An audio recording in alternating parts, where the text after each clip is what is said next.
Now, why would we pay somebody only $4 an hour? They're not very valuable to the marketplace. Now, we got to make that distinction, to the marketplace. Might be a valuable brother, a valuable member of the community, valuable member of the church, valuable member in the sight of God, to the human family, of course, those kind of values. But to the marketplace, which is called what? Reality. Reality is, if you're not very valuable, you don't get much money. Those are called the facts. I mean, that's how that is. Well, then, how do you get more money? Simple answer. Somebody says, well, I'll go on strike for more. Well, here's a major problem with that. Here's a major problem with that. You can't get rich by demand.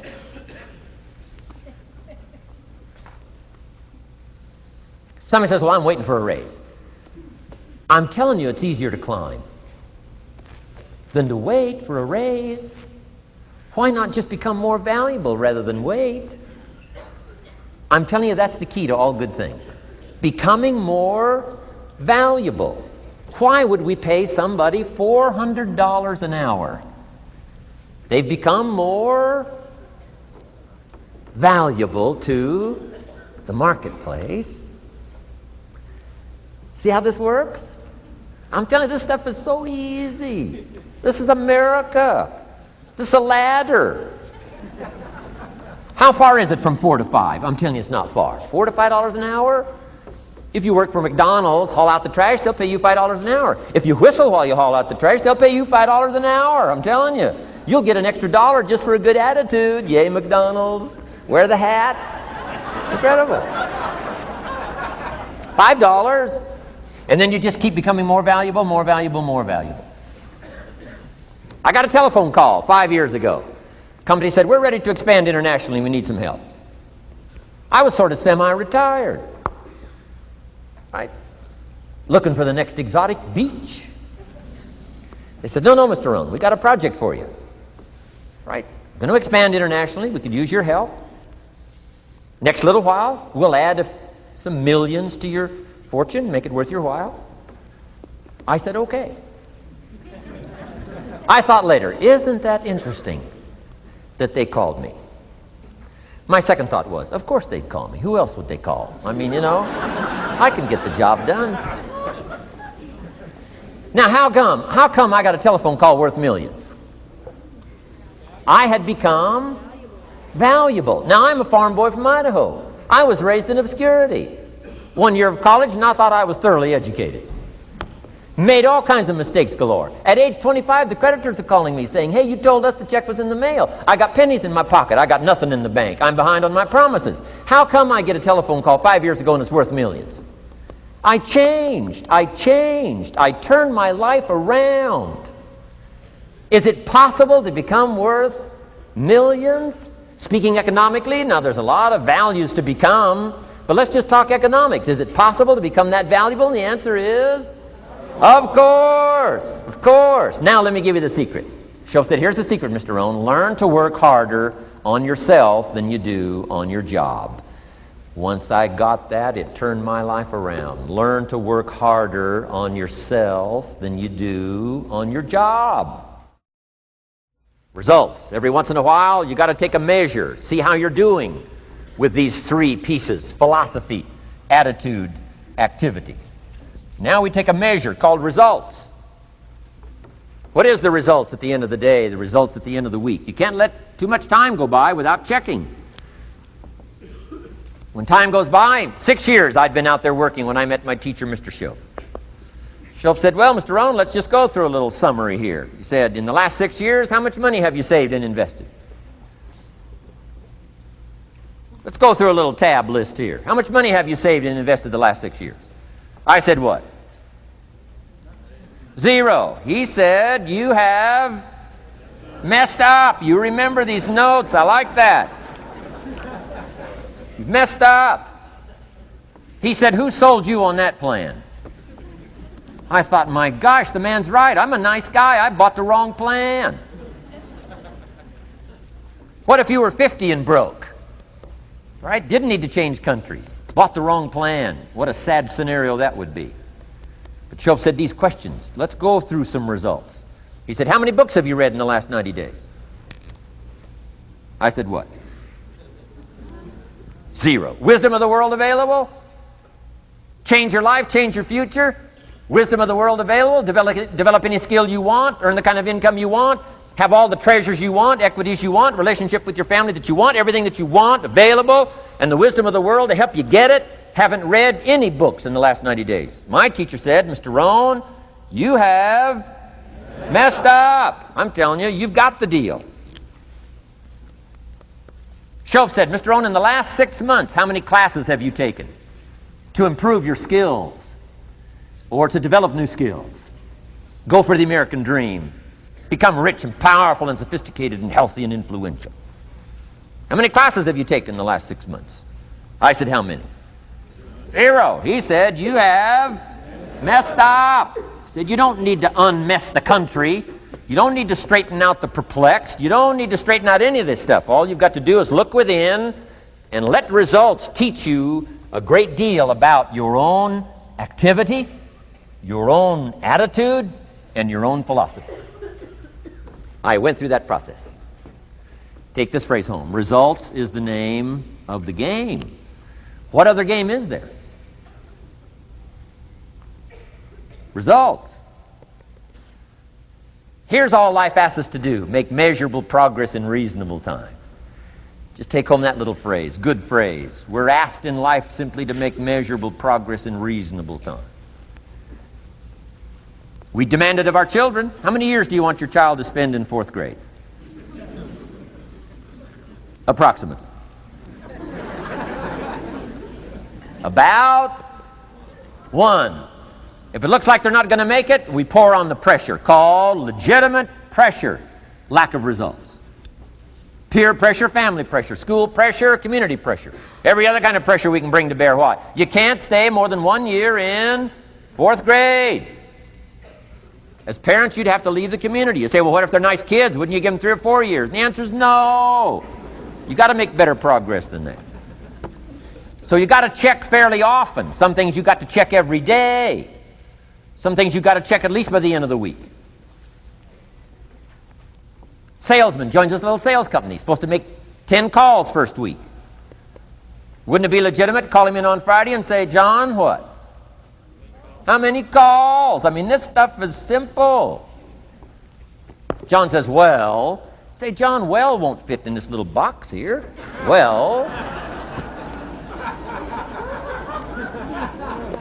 Now John starts with a story. You say, John, I made this little box so small so a story won't fit. I don't need a story. I need what? A number. A number. What will a number tell me? Everything. John's supposed to make 10 calls. What if he made 20? You say, wow. Wow. We got somebody. What if he only made 1 call? Whoa.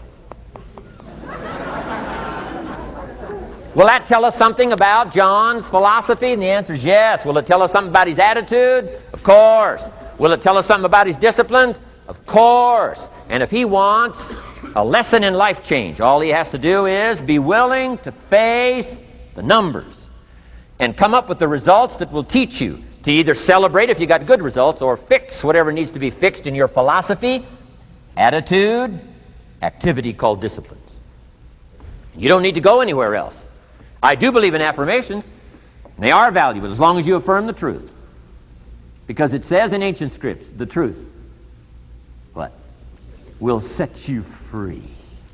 Free to do what? Amend your errors and pick up new disciplines. That's what the truth is for, to help us amend our errors and pick up the disciplines for life change. That's what the truth is for. So I do believe in affirming the truth. If you're broke, best thing to affirm is, I am broke. You put that up on the refrigerator where you can see it every day. I mean, that's how you do that. Now, if you need a little additional affirmation, you just put up there, I'm 40 and broke. I mean, you know, that ought to do it. And if you need just a little more, put up there, I live in America and I'm 40 and broke. That's enough to turn your life around. It says, hey, something is Wrong. Somewhere I have messed up. And I'm telling you, if you'll start with that, it's called the process of life change, and it doesn't matter how small the process is to start. One discipline starts it, and then one discipline feeds another, and the first thing you know, you've got this whole cycle in an upward positive motion. And it's called life change. It's called income change. It's called health change. Relationship with your family change.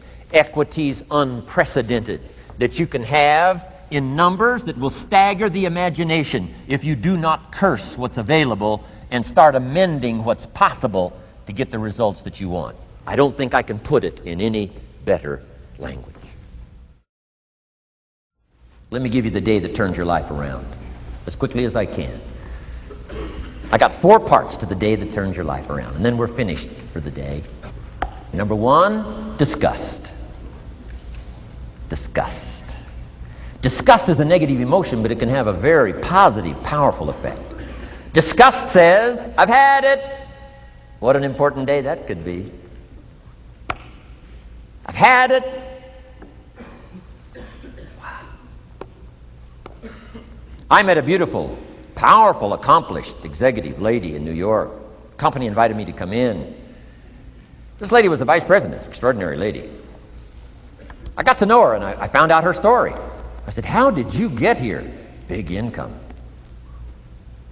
And she never went to college, never went to university. I said, how did you get here? Executive, powerful, income. She said, well, let me tell you part of the scenario. She said, when I was a young mother a few years ago,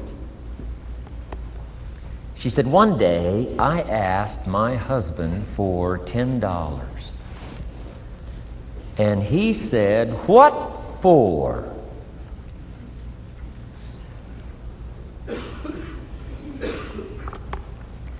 She said, before that day was over, I decided I would never, ever ask again.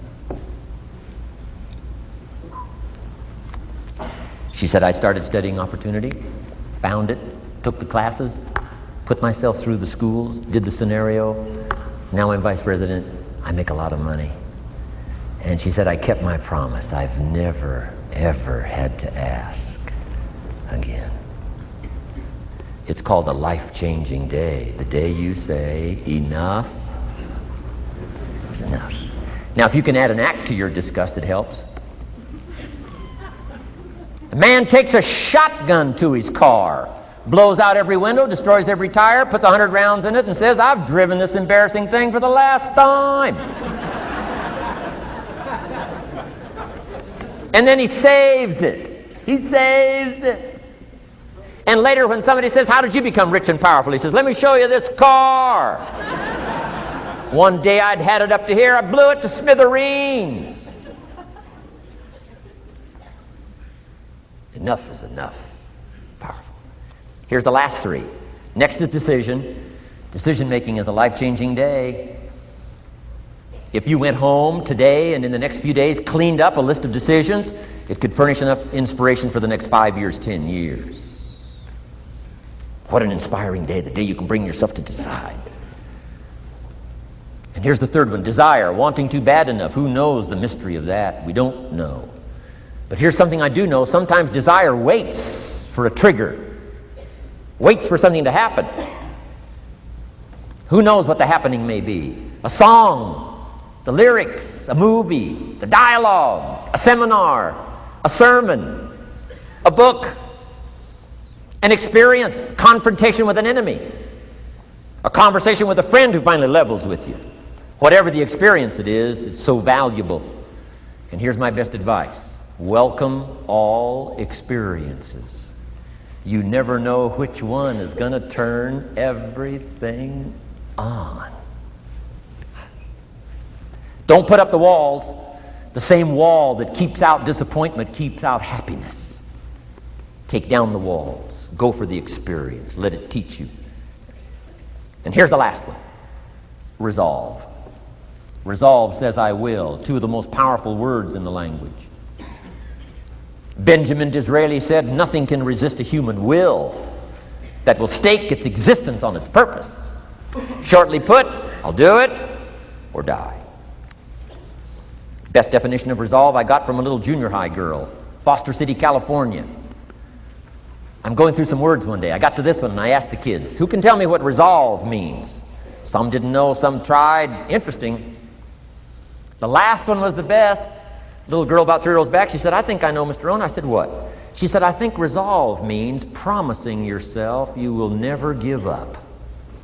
I said, that's the best I've ever heard. She's probably giving seminars somewhere today, right? I mean, that's the best I've heard. I asked the kids, how long should a baby try to learn how to walk? How long would you give your average baby? Before you say, hey, enough's enough. No. Any mother in the world would say, you're crazy. My baby is going to keep trying what? Until. What a magic word. I want you to write it down. Until. Promise yourself you'll read the books until your skills change. You'll go to seminars until you get a handle on it. You'll listen to it until it makes sense.